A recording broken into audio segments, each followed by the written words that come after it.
পার্শে মাছ খাবে না, ডিনাই। এবারে দেখা যাক।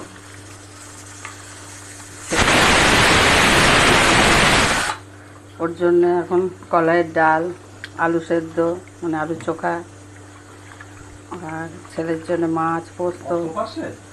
500 সবই পারছে। 500 একদম টাটকা, একদম টাটকা মাছ।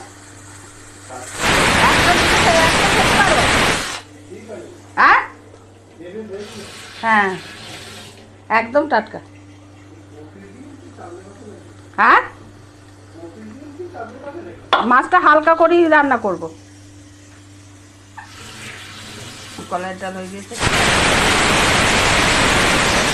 কলাইয়ের ডাল ভালোবাসে খাবে। আর মাছটা একটু সর্ষে পোস্ত, সর্ষে দেবো না, আদা সর্ষে ওরা খেতে চায় না। আদা জিরে পোস্ত কাঁচা লঙ্কা দিয়ে এই মাছটা করবো, কালো জিরে ফোড়ন।